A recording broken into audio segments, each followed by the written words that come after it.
नमस्कार दोस्तों। सरकार की घोषणाओं के वजह से एक आम व्यक्ति, जो किसान हो, मजदूर हो, गरीब हो, इनके जीवन में कितनी उथल पुथल मच जाती है, आज हम आपको समझाना चाहेंगे और कोशिश करूंगा कि इस तरीके से मैं आपको बताऊं कि अच्छे से समझ में आ जाए। क्योंकि एक घटना घटी थी। आज आप जान रहे हैं कि एलपी 2024 वैकेंसी आई है मात्र 5,600। 6 साल के बाद और भारत का सबसे कहिए कम से कम संख्या वाला रेलवे की यह वैकेंसी है कि एलपी टेक्नीशियन का बहाली इतना कम कभी नहीं आया था। खैर, इसमें टेक्नीशियन की सीट नहीं जोड़ा है और रेलवे भर्ती बोर्ड का कहना है कि आएगा। पर सरकार के वादे और बोर्ड के बातों पर कितना भरोसा है स्टूडेंट को, यह आप जान सकते हैं। क्योंकि बिना आंदोलन के ना तो कोई आज तक बहाली आई, न ही कोई परीक्षा हुई। परीक्षा होने के बाद रिजल्ट हुआ, रिजल्ट को भी सही करने के लिए विद्यार्थी को आंदोलन करना पड़ा। आज पुलिस के जवान और रेलवे की तैयारी करने वाले नौजवान ये आमने सामने खड़े हैं। वो लाठियां खा रहे हैं, वो विद्यार्थी जिनको अभी पढ़ाई करनी थी, जिनको आगे इस देश की कमान संभालनी है, जिन्हें जरूरत है अपने जीवन को बनाने के लिए एक जॉब की। और इसी देश में रह के हम नौकरी के लिए, जिस देश में रहते हैं उसी देश में नौकरी मांगने के लिए बच्चे लाठी खा रहे हैं। तो ये जो पुलिस के जवान हैं और एक विद्यार्थी जो नौजवान आज तैयारी कर रहा है, इन दोनों को आमने सामने खड़ा करने का काम किसने किया है, आप समझ सकते हैं। जब सरकार की घोषणाएं होती हैं, कोई भी पार्टी अपनी चुनाव लड़ती है तो बड़ी बड़ी घोषणाएं कर देती है। मैं आपको एक एग्जाम्पल बताना चाहूंगा। मैं जब पढ़ा रहा था तो हमारे पास एक व्यक्ति दूसरे जिला से आए, वो सासाराम या सारन कहीं के थे, मुझे अब जगह का नाम याद नहीं है।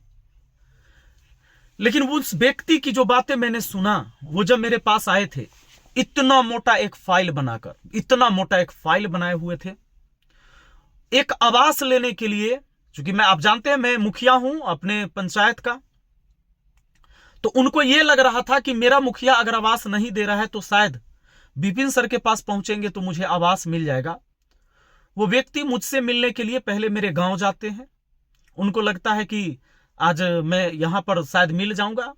संयोग बस मैं उन्हें वहां नहीं मिला। उन्हें पता चला कि आज के दिन सर वहां होंगे।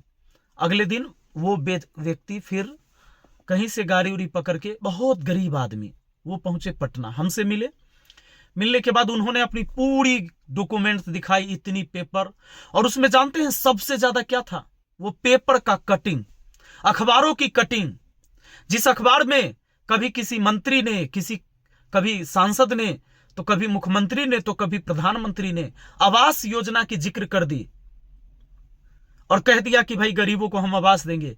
वो हर अखबार से वो कटिंग लेकर वो बंदा घूम रहा था। वो सांसद के घर पे भी गया, मिला। वो मुखिया तो छोड़ दीजिए, मुखिया तो एक छोटा चीज है। जब सांसद की हमने बात कर दिया, डीएम कार्यालय से लेकर सब जगह वो पहुंचा, लेकिन उसे आवास नहीं मिला।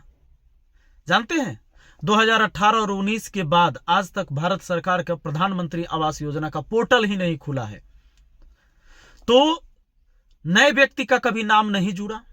और आवास जो बटाया है इस देश में, आप जानते हैं कितने लीगल लोग लिए, कितने अनलीगल लोग लिए, ये मुझे कहने की जरूरत नहीं है, ये सारी चीजें आप जानते हैं।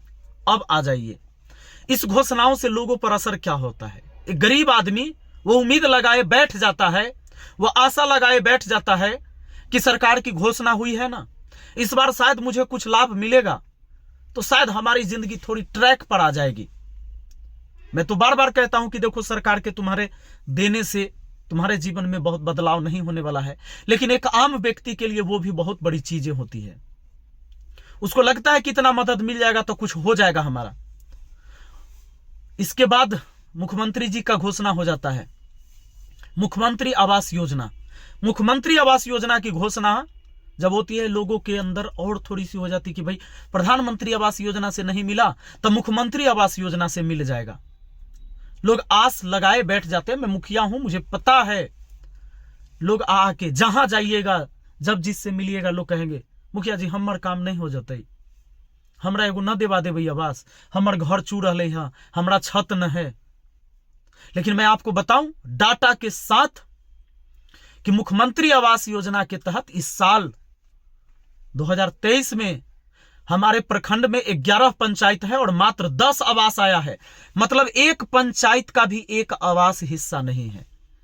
सरकार की जब घोषणाएं आप सुनते हैं, जिस तरह से आपने 2 करोड़ नौकरी की घोषणा सुनी थी, तो जब घोषणा सुनते हैं तो लोगों में एक आशा और उम्मीद जग जाता है। ये आम लोगों के साथ यही होता है, ये इमोशनल होता है। ये व्यक्ति जो होते हैं ना, पूरे इमोशनल होता है भाई। इसके पास उतना सोचने की क्षमता नहीं है नेताओं की तरह, इतने दिमाग नहीं है कि वो लगा पाएगा। ये आदमी सुन लेता है और बस उस बात को समझ लेता है कि बस हमारा जीवन अब बदल जाएगा। पर आप बताइए, पूरे 11 पंचायत में 10 आवास हुआ है, डाटा के सहित। मैं मुखिया हूं, कोई भी व्यक्ति जाकर अपने प्रखंड में, सहदेई प्रखंड में पता कर सकता है कि मुख्यमंत्री आवास योजना के तहत पूरे 11 पंचायत में सिर्फ 10 आवास। और इस घोषणाओं के पीछे ना जाने कितने लोग आशान्वित हो जाते हैं, उम्मीद लगा के बैठे होते हैं। आज रेलवे के छात्र आंदोलन करने के लिए बैठे हुए हैं, आंदोलन में जाते हैं। हम लोग बार बार विनती करते हैं उन छात्रों से, हमेशा विनती किया, सभी शिक्षकों ने कोशिश करी कि भाई अगर आप धरना प्रदर्शन भी करेंगे तो शांति प्रिय ढंग से करेंगे। और बच्चे करते भी हैं, उनके हाथ में लाठी डंडा पत्थर नहीं होता है। पर कभी न कभी इस आंदोलन में, यह लगातार आंदोलन चल रहा है, कोई ना कोई व्यक्ति जो इन चीजों से मतलब नहीं रखता है, वो मतलब रखता है देश में दंगा हो जाने से। किसको लगेगा? एक पत्थर लगेगा तो उस सिपाही को लगेगा या एक विद्यार्थी को लगेगा। और सब अपने हैं, और इनको आमने सामने खड़ा कर लड़ाई करवाने का काम कौन कर रहा है? सरकार। सरकार की घोषणाएं, सरकार के दावे कि हम हर साल 2 करोड़ नौकरी देंगे और 6 साल में निकालते हो 5600 वैकेंसी। इतना छोटा वैकेंसी आज तक एलपी में आया है तो बताइए। हाँ, कहते हैं आप कि हर साल होगी, हर साल होगी। 6 साल से नहीं हुआ।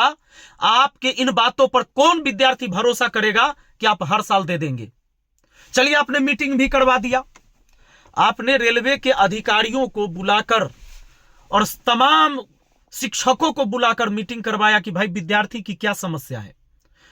छात्रों, में आप सबसे हाथ जोड़कर यह विनती करना चाहता हूं कि हर टीचर ने आपकी बात को वहां रखा।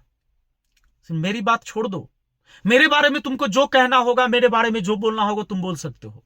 मैं तमाम टीचरों के द्वारा से भी मैं कहना चाहता हूं आपको कि सभी ने आपकी बात रखी। लेकिन एक बात है कि ऊपर जो अधिकारियों को जो बात बताए के भेजा जाता है वही बात लागू होता है।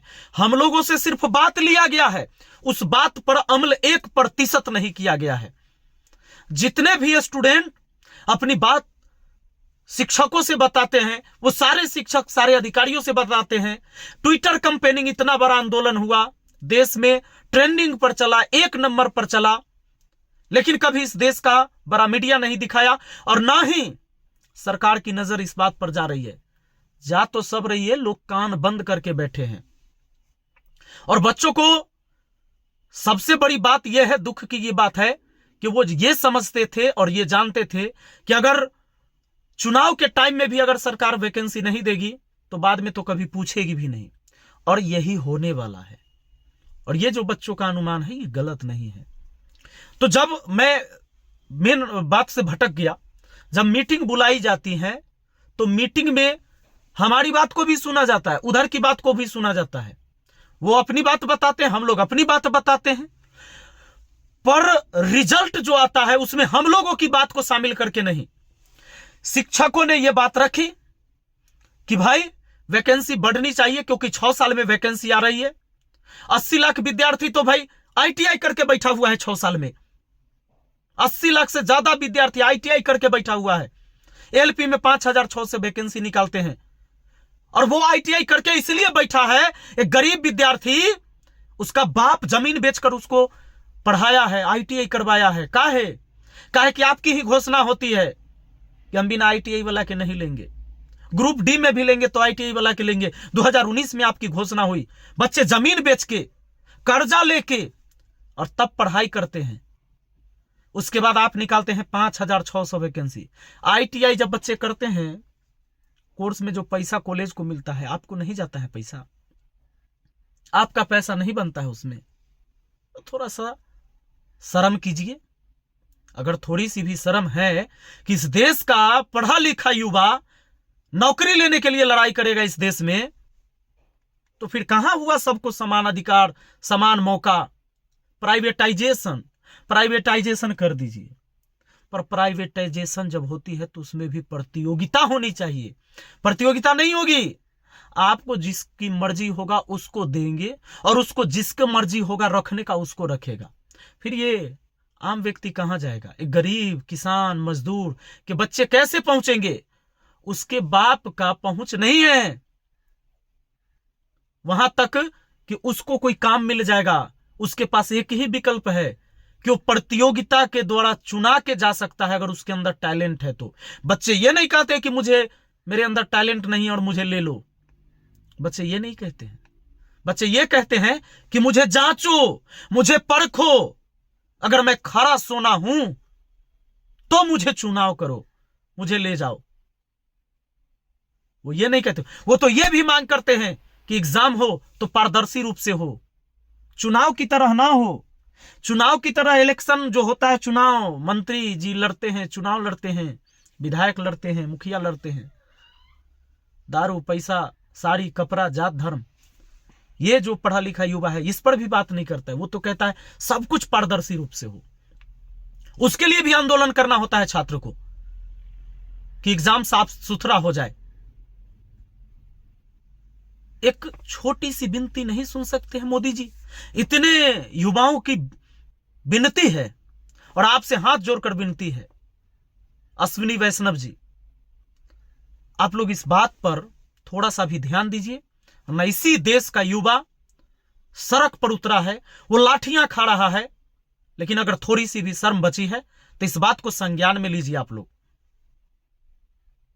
इसी युवाओं के नाम पर सारी पार्टियां फिर राजनीति करती हैं, लेकिन आज वो युवा रोड पर है, एक छोटे से कमरे में, जिसका बाप ना कभी छत के घर में नहीं रहा ना, उसके भी बच्चे यहां आके पढ़ाई करते हैं।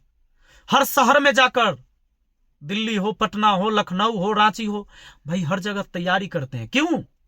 वो अपने आप को तैयार करते हैं कि भाई सरकार की जो प्रतियोगी परीक्षा होगी, मैं उसमें सफल आ जाऊंगा तो मुझे एक नौकरी मिल जाएगी, और नौकरी मिल जाएगी तो मैं अपने परिवार के तकदीर और तस्वीर को बदल पाऊंगा।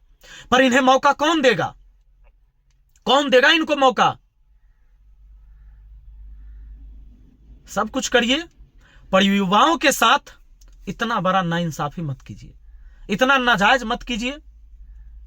बच्चे आज रोड पर हैं, डेली जाते हैं धरना में और शांतिपूर्ण ढंग से धरना करते हैं, लेकिन उन पर भी लाठियां चलाई जाती है। एक प्रशासन के जवान को और रेलवे अभ्यर्थी के जवान को आपने आमने सामने खड़ा कर दिया है एक दूसरे को मारने और मरने के लिए। यह कहीं से उचित नहीं है। अगर थोड़ी सी भी आप लोग को शर्म है तो इस पर ध्यान दीजिए। और क्या दिक्कत है?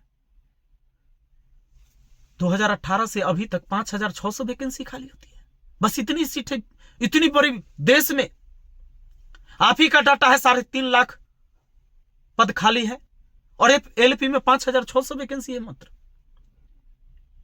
और आप जो वादा करते हैं कि हर साल वैकेंसी देंगे, तो इसके लिए कैलेंडर कहां जारी किए हैं?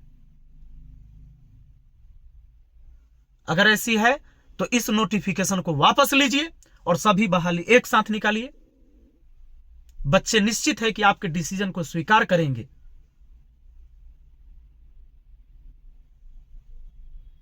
और ज्यादा हम कुछ कहेंगे क्या? सारी चीज हमने कह ही दिया। आपकी घोषणा से आम व्यक्ति के जीवन में इसका बहुत असर पड़ता है, और एक आम व्यक्ति मारा जाता है इस घोषणा के चक्कर में। उम्मीद लगाए, आस लगाए बैठे हुए रहता है कि शायद कोई उसके तकदीर को बदलेगा, कोई मौका उसे मिलेगा जिससे वो आगे बढ़ेगा। पर मौका कौन देगा?